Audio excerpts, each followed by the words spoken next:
How we're undefeated. They're very clearly the best team in the group. 7-1, terrible scoreline, but it's one shot.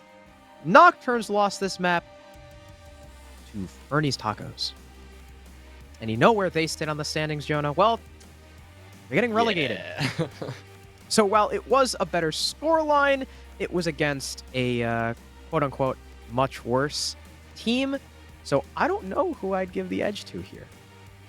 Yeah, really no way of knowing exactly how this one's going to go, and until we actually get into it. At least we have some sort of clarity on the operators we're not going to have to deal with here, but on Clubhouse, this is usually as standard as it gets. You've got your Thatcher, you've got your Maverick, both taken off the board. Naturally, that means the Kaid is to follow, and, well, the last ban, Valkyrie. This one, yeah, generally something of the Valkyrie, generally something of that information game, but no, in this case, we are going to be seeing the Wamai instead. So consistent with our last map, but a bit more surprising here for a map like Clubhouse. It does mean that Rafters, especially on that CCTV and cache site, is going to be much more challenging to hold, and you're going to have to rely on the projectile denial of those ADSs from Jaeger and those Surya gates from the Aruni without those magnets in play.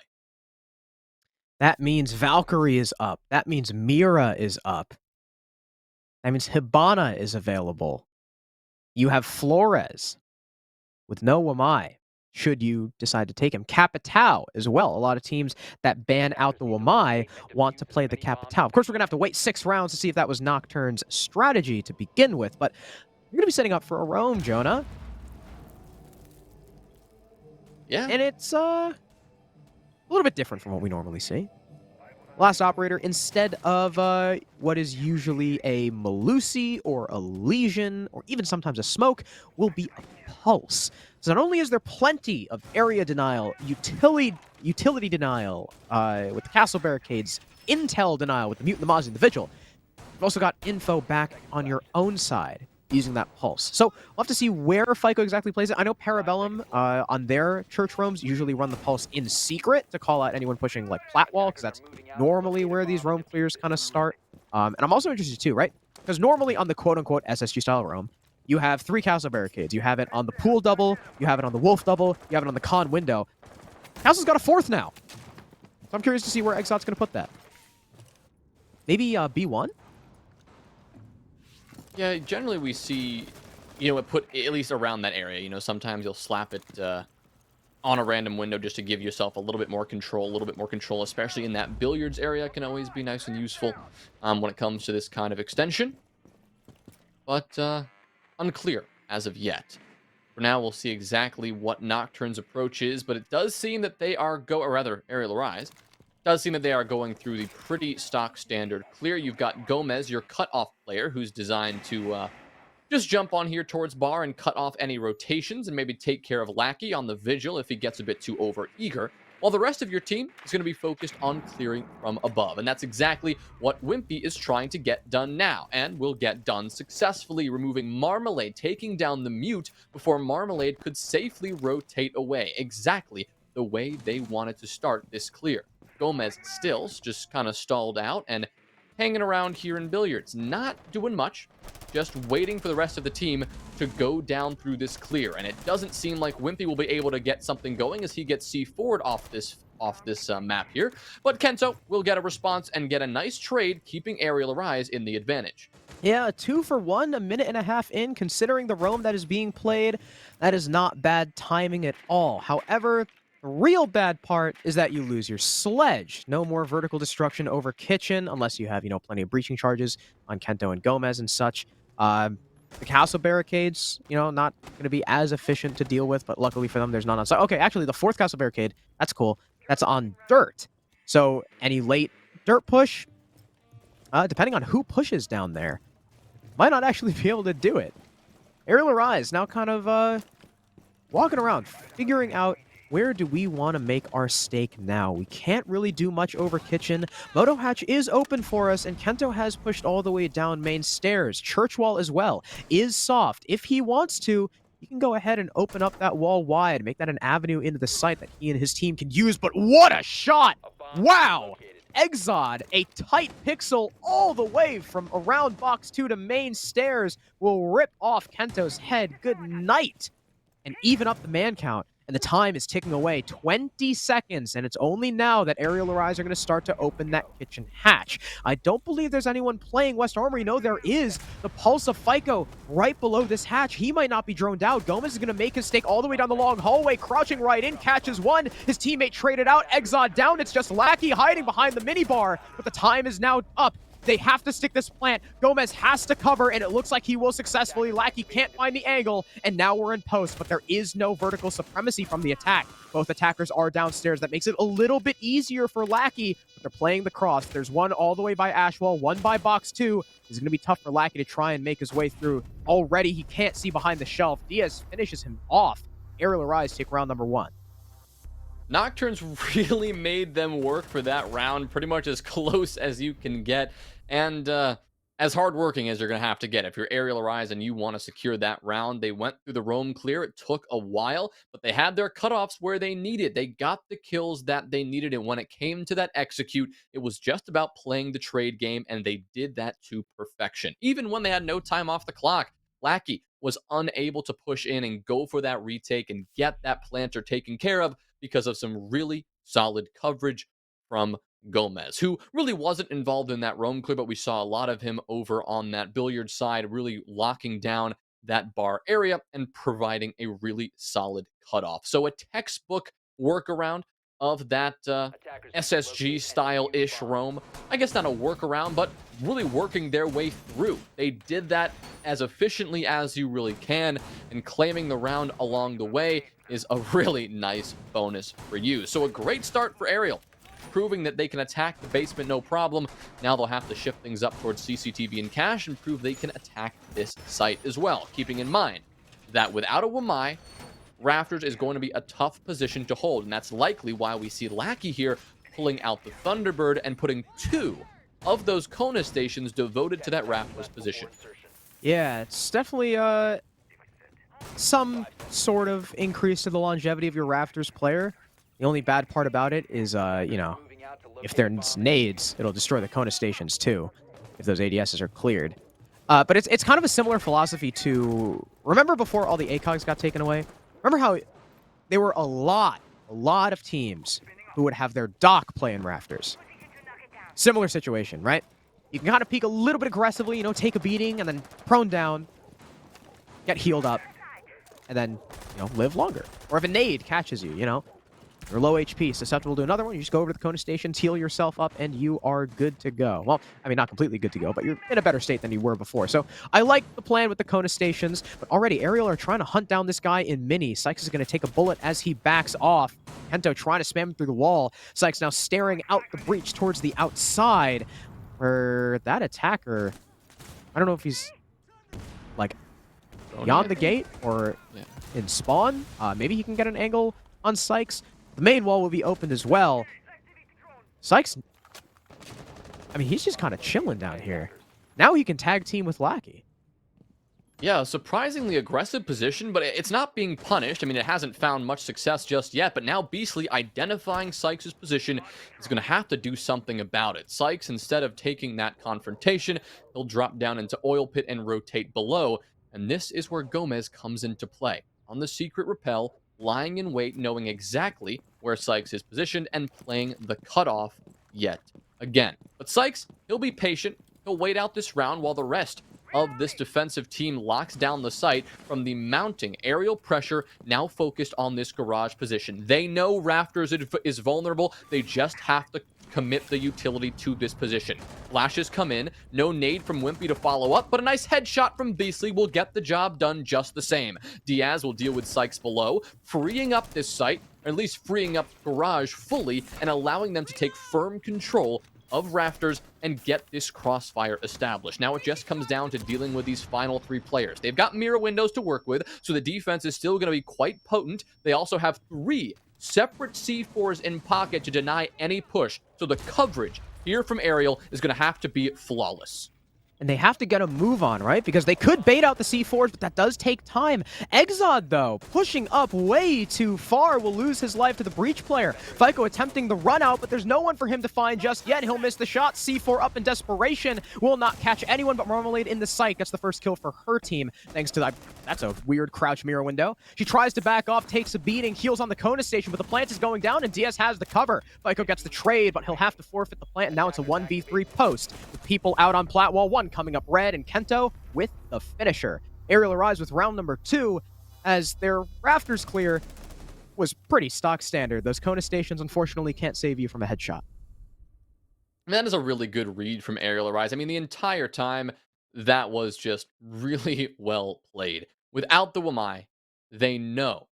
They know that that position on Rafters is going to be vulnerable. And yes, it took them a while. They had to deal with Sykes. They had to deal with the Jaeger, whose sole job it was to make that Rafters position a little bit more viable to lock down.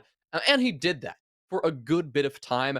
But at some point, you're not going to be able to hold that position because at some point, the pressure from the attacking team is going to be a little bit too much to deal with. Sykes found that out the hard way. He rotated away, yes, but eventually getting cut down as he rotated back. And then the player on Rafters itself was not much longer for the world. And at that point, having already opened the platform wall, Arial really didn't have much trouble taking control of the site. They did have to worry, like I said in the middle of that round, about those 3 C4s that Nocturns still had in that 3v5 situation.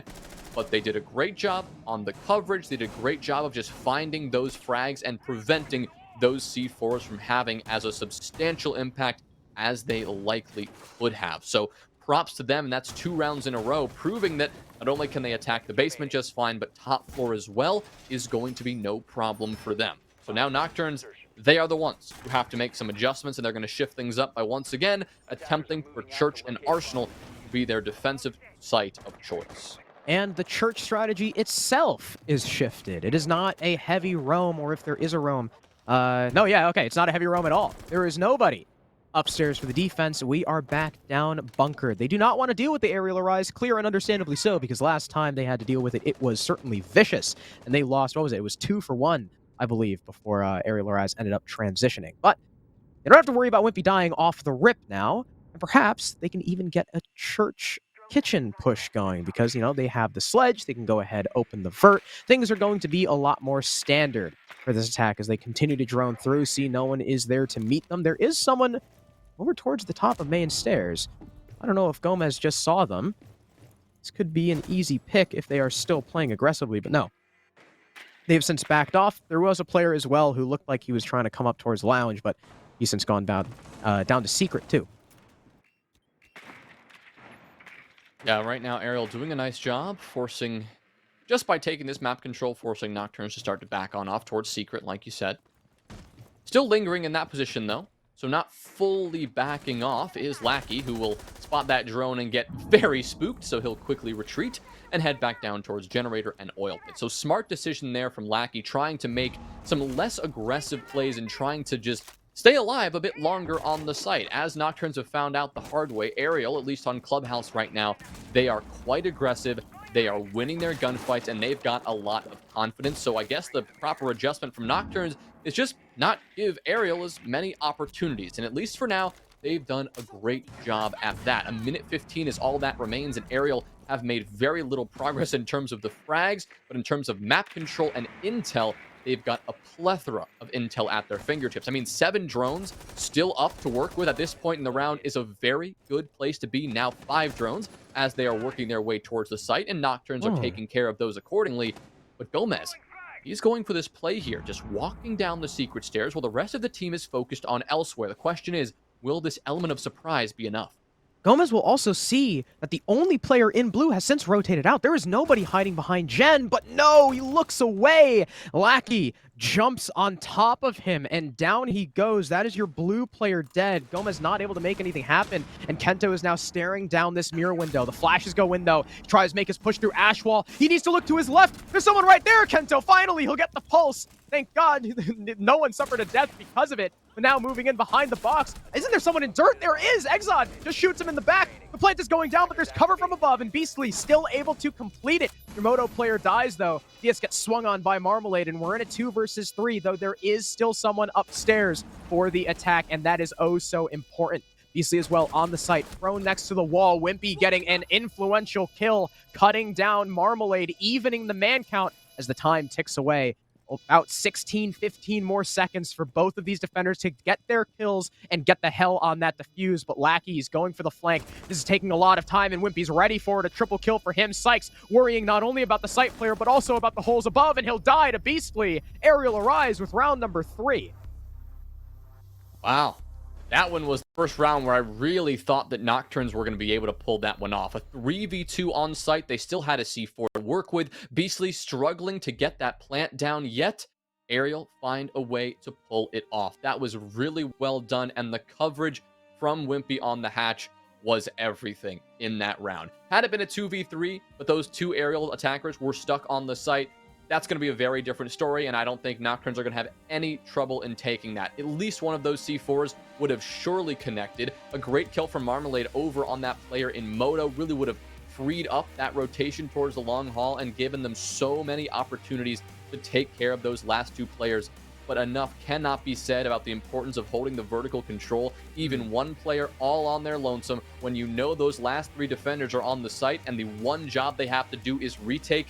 That top 4 position is going to be so powerful, and that it was. Wimpy played it to perfection, not only just covering Beastly and covering the diffuser, but using all the other angles that he had pre-established with that sledgehammer to prevent any sort of rotations or any sort of double swing onto Beastly that could have surely changed the course of the round. Right, not only the cover, but also knowing about the vault hole next to the mirror window. Got that from above. Also got to hand it to the drone work for Arial Arise, right? You were talking about how much intel they had. Not only were they able to collect that much intel on the site, but still have enough drones to spare to watch the flank. That's why he knew Lackey was coming. That's why Wimpy was able to get that third kill. Beastly as well. Unmoving, nerves of steel in that round, sitting prone and just letting Wimpy do the work. That is faith in your teammate, and you love to see it. Kento as well, really good entry. A little bit of a haphazard gunfight, with the Pulse not seeing him at first and, of course, getting shot in the back, but he created the space, right?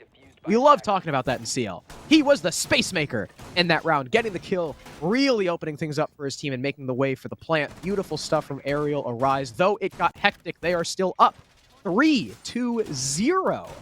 On your Clubhouse attack, that is worrying for Nocturns, and it's especially worrying that we're going back to cash again. We have not seen Jim from them yet. Yeah, it's not just worrying because, we see Nocturns, just trying the same setup, and Arial have already won this, but it really suggests a lack of comfort on that tertiary bomb site of Gym and Bedroom, right? We just avoiding it like the plague when you're down 3 and you need to change something up is simply not a good sign. It is a strong bomb site. I mean, sure, it's not usually as strong as CCTV or Church, but if neither of those are working for you, and the attacking team is making rather quick work, at least on their first attacks on both sites, it is time to change things up. Because down 3 rounds on your Clubhouse defense, it means something is going pretty significantly wrong, or the attackers just have your number. And I think both of those things are absolutely a factor here in this particular matchup. Arial playing just out of their minds right now, and Nocturns were not quite seeing that same coordination and that same togetherness that we saw on Coastline that just allowed them to be tremendously successful on especially that defensive side. We're going to have to see that change. For now, we're just going to have to see if they can prevent this very, very strong roam clear and clear of Garage from coming into play. We already see Arial setting their sights on Garage, setting their sights on this platform wall. That's exactly what Gomez is doing coming from below. Ooh. A perfect nade Well played. coming from Wimpy as well will deal with Exot. And not just the nade, too, because you could see their plan was the nade in the first place, but I also love the tandem push from Gomez with his utility. So he opens up the floor, making way for not only the nade, but also the concussions. So not only does that stop Exod mid-bandit trick, but it also prevents the movement from the bandit from getting away from that nade, causing the down. Great stuff from Arial. I love that little, duo utility usage on the floor. And that's an open plat wall, though it's taken them half the round. A minute 20 left, and only now Arial Arise are opening up bottom garage. But there's a kill. Wow, Kento below will finish off the low HP Exod. That's an opening pick for Arial. C4 off the board, though there is a refrag. Beastly off the board outside of plat wall. Now you're going to have to push someone else over here to help cover the plant and pick up the case. Yeah, that's going to be Gomez. He'll take the platform position while two players now take up the responsibility of pushing rafters. Once again, that's Wimpy and Diaz, and yet again, they'll be successful at dealing with Sykes, the player assigned to support it. Lackey on rafters gets shut down, and Marmalade on a desperation retake from bottom red gets absolutely destroyed as well. It's all up to FICO. His position telegraphed. He whips out the shotgun, finds one, but now he's surrounded by a hailstorm of bullets, and there is simply no way he is going to be able to get out alive. Arial Arise are playing these attacks to perfection, and it's not stopping here. That is 4 rounds in a row. Nocturns have yet to make any sort of defensive response. And I guess this is just showing that Arial Arise, at least for the time being, their fundamentals, at least on Clubhouse, because we didn't really see it on Coaster Chalet, are on lock. Everything is accounted for. I mean, it has been incredible play from them so far, and Nocturns simply look like they can do nothing to stop it. I mean, where is Coastline Nocturns? Where was Chalet Nocturns? Those maps are loose. They are complex. Clubhouse should be way easier to play, but for some reason, we have not seen anything convincing from them. Finally, we're going to go to Jim. They have waited until they were 0-4 to go to this site, so I'm a little bit worried about the strength of their hold, but who knows? They just wanted to keep the site hidden for now. Something else we can talk about that might be a contributing factor to Arial Arise's dominance so far is, remember Chalet, right? Chalet was pretty close for the entire game. You know, Arial Arise took a 4-2 half. Nocturnes brought it back 4-4, and then Arial Arise took 3 in a row. And that was with a couple of low performers. Arial Arise now, look at them. It's been 4 rounds, and all 5 are shooting. Not a single person is lagging behind with the exception of Beastly, but he is on hard support, and he has 2 plants. And plants are worth several kills in my book and most people's books. They are just so important. So Arial Arise right now, I mean, not only do they just look better on the map in general, when all 5 of your players are contributing to each and every single round, it's tough to battle back with if your team isn't doing the same. It really seems like Arial can't do anything wrong right now. And of course, that's not something a caster's usually supposed to say, because that comes with some now you ruined it. Curse and some consequences. Now you're ruined. I do think that Arial really, they are playing phenomenally well, and everyone is contributing, and it is really great to see. On the side of Nocturnes, it's not like they're having issues with, you know, contributing here and there. It's just the fundamentals right now. They are getting outplayed and outclassed by an Arial team who I did not expect to be going blow for blow with a more patient team on a more patient map. That really lends itself to what I initially thought would be a more Nocturnes-based strategy here. Now we're going to have to see how Arial want to clear this out. We have obviously seen them clear out cache and CCTV without much of a problem, because Nocturnes haven't opted for that full hold, instead going for the construction hold as well. Kento just trying to pester all of these defenders from this metal balcony, doing enough to actually freeze FICO for a little bit, make Lackey worry about that position, and allow them to get open this jacuzzi wall. So just about everything going Arial's way yet again in this round. They've got all of their steps done with. Now it's just about figuring out which side do you want to eventually make this push from. That's pretty much going to come down to this opening engagement, and which side of the map are these defenders going to be when they fall. One thing I'm a little tiny bit worried about for Arial Arise's attack is having to open the jacuzzi wall at the top. So it is a vault hole.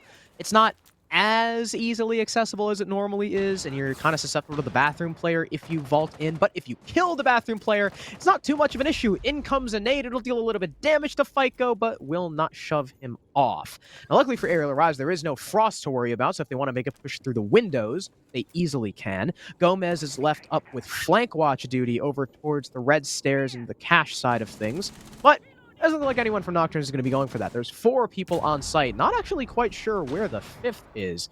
Might actually be near Gomez. Gomez might be holding him. But as Wimpy jumps through, Lackey shuts him down. Kento gets the trade. And Beastly actually shoves his way through the breach successfully. Getting the plant down now. Kento on the perfect cover. He's only seconds away. There's no C4 from below. Exod's going to take a bullet as he tries to move in through Gold Vault as Sykes gets cut down by main stairs. It's all Exod now in a 1v3 as he finds his first kill. But he'll need a 4K to save it. He'll need to do it in the next 23 seconds. But caught with a C4 in hand, he'll be shut down. 5 in a row for Arial.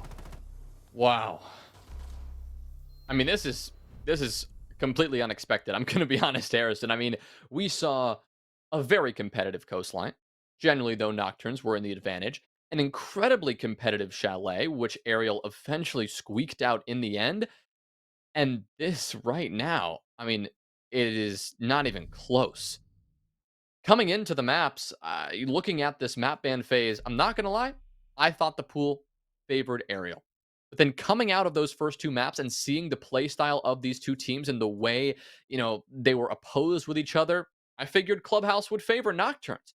They were clearly the more patient team, and on defense, the side of Clubhouse that is usually comes a bit easier, patience is just an incredible virtue. And while they have that patience here, they don't have much else. They're just not playing together as a team right now. They aren't finding the trades they need to find. And their defensive setups and the strats they're bringing out are not doing enough to stall out an aggressive, a decisive, a maniacal attack from Arial that they have now brought out 5 rounds in a row. Yeah. Nocturnes already took their timeout, a few rounds ago. They don't have a chance to take a break and rethink this again. They just have to go to Church and Arsenal and just cross their fingers at this point. You've also got 4 people on 3 and 5. 4 people on 3 and 5. And all of your kills combined accounts for Kento plus Diaz, or Kento plus Wimpy, or any combination of 2 out of the 3. And you've got Sykes, who in map 1 was 11 and 6, who in map 2 was 10 and 8, who has been a consistent force so far. Dropping a donut. Not even an assist. That is truly unfortunate for him. Hopefully, he can step up because his team sorely needs it with Arial Arise again to bring up the point. 3 people on 6 kills. Gomez is 4 and 2. The primary planter of Beastly, 3 plants, and is positive. It's. I'm looking for the word. It's just a complete outclassing right now. Yeah. Nocturne's just not having it right now. They will, of course, have an opportunity to bring things back on the attacking side, but as we've said a couple of times so far tonight, attacking on Clubhouse is not easy, even though Arial have made it look so. So making that dramatic comeback, a 5-1 or even a 6-0 comeback is unlikely, if not improbable. Still a chance to bounce back on defense. All 5 members still alive. Still have FICO on the pulse, providing a lot of intel about the positions of these final few attackers over in stock now and in bar. Gomez and Kento spread out over towards the southeast side of the map, yet to really join the team and begin this push, but Arial, without much of a roam to contend with, they've got all the time they need to begin the vertical play, to get a lot of this control established, and to pressure these defenders and run them all over this site. That's Wimpy's job, as always. He'll take out that breaching hammer and do his job to perfection. Now it just comes down to deciding which angle Arial want to push from. Are we going to see, more of an unorthodox, or at least compared to their previous attacks, are we going to see this blue and church push? Or is it yet again going to be this focus on kitchen that has worked so well for them in the few previous attempts? 40 seconds left, and we're still in a 5v5. So this is probably the best Nocturnes have looked so far coming out of the execute phase, and that's really just down to man count. Wimpy will unfortunately whiff his nade just a little bit. Do a little self-damage, but it's really nothing he needs to worry about. What he really needs to worry about, though, is the time. We have now bled down to 20 seconds, but here comes Kento, lighting up Sykes through the chairs, but Exod finds the opener onto Beastly. That is your primary planter now dead, and Kento cannot make his way into Moto just yet, but the kills are coming through for Arial. What is happening? Gomez in through blue, opens up the site. Diaz rushing through the wall finds the last one, and it's 6 in a row for Arial, Arise, Nocturns. They need a map because they are lost right now. A flawless half from Arial, and look, I mean, at that last round, they played it again to perfection. Crow, the praise you gave Nocturnes on Chalet for their timing, I fully agreed, but now we're seeing that timing work so well for Arial. I mean, did you see how perfect that push was? I mean, it was phenomenal. You had the pressure from Kento and Moto, the pressure on the bottom of main stairs and on that church wall breach. So much of that pressure, it was important, yes, to get control of the site, but what it really did is it turned every Nocturne defender's attention to church and to main. That freed up Gomez. He just walked right into blue, walked straight past generator, walked right into Arsenal, and got 3 kills back to back to back on 3 defenders who weren't even looking at him. He didn't even have to take gunfights. He just found 3 free kills because Arial made the timing work so perfectly, coordinating both pushes at the same time, choosing the perfect moment to strike. Had that gone the other way around and had, Gomez gotten taken care of quickly and had the 2 defenders, or the 2 attackers rather, pushing Moto, gotten isolated and shut down, I'm sure we would have said, oh, they're isolated. You got to play together, guys. Like, get this coordination better. But, I mean, there is just no universe. We weren't even close to that because they played that very well. And Nocturnes, they just were not paying enough attention, devoting enough utility to both places at the same time, spreading the love, spreading that web of control for Arial. It was the perfect recipe for success. And a 6-0 half here in playoffs on map 3 when we really thought this was going to be a close map is very impressive and admittedly quite surprising. Yeah, Arial putting on a masterclass. I mean, this is one of the best clubhouses I've seen from any team in CL right now. And the clock is ticking for Nocturnes, and they're going to have to deal with an Arial Arise roam, which after the half that they just had is not something I would want to deal with. Wimpy readying a C4. He's got an arc. I wonder, does that go all the way to the doorway, or if it's just a cover by swamp? But they'll get a little bit aggressive, overzealous, I would call that. Sykes rips him off the window for his very first kill of the map. Finally, on the board, he's going to need to keep that ball rolling if Nocturnes want to have any success in this round as they continue to pinch out this final top floor player. Yeah, just going through their roam clear as they would in any other round with lower stakes, you could say. Of course, they need the 6 in a row, and they need the flawless half themselves to bring this one back, and it's got to start here.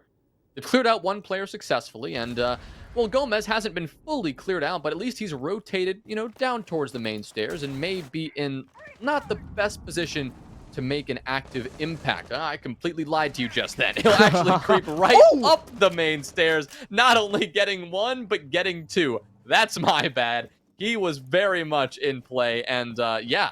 I really guess I figured Nocturnes would have something watching that position, but we don't see any flank watch, no nomad or anything of the sort, even though she is very much in play. So the aggression of Arial Arise will be very much allowed to occur, and it will be successful yet again. Exod blind to Gomez, who gets another kill. Marmalade trades that one back quickly, getting a double kill as well, keeping this even, now in a 2v2, and keeping Nocturne's chances alive. Both Lackey and Marmalade, they've got control of the site. They've just got to get this bomb down. There's no C4 for the defense either. They're just going to have to dry peek this in, and it is all on Lackey to try and cover, but Diaz gets 1. Coming in from the back, they pinch the last player, the second for Diaz. Arial Arise take round number 7 as they pinch the last 2 players, flying above their heads in circles like vultures, waiting for Nocturnes to die. 7-0. What a slog through the first 2 maps, but Arial Arise just come out and show us why they belong in playoffs. Holy moly, that was incredible. There is no other way you can put that, and that is not supposed to happen.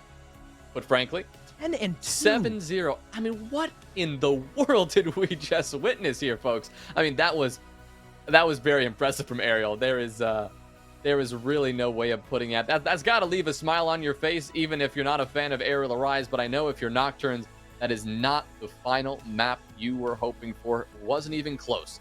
Nocturnes put up a fantastic fight on those first 2 maps, looking far and away like the better team on Coastline. Arial were the ones who looked lost. They needed a map. But you come to map 3 and the tides completely turned, Harrison. It was the complete opposite. Yep, Nocturns, we're I don't even know how to put it. It was just that dominant. Like, so many of the rounds from Arial Arise, it didn't even look like... It wasn't just a 7-0, right? There were no clutches from Arial. Every single round, they were just in control. Nothing Nocturns could do. And I mean, if you want to learn how to play club, look no further than Arial Arise's play just now. And the analyst desk highlighted, right? If Arial Arise want to take this and take it in stride, they need Diaz. They need Gomez. They need these two to step up and really take the day by storm. The two Brazilians, the duo. Well, Diaz went 10-2, and I believe Gomez went 10-3. Combined 20-5 between two players in 7 rounds. So we're going to toss it back to the analyst desk to Brim, CJ, and Connor, so they can stroke Diaz and Gomez's egos a little bit more.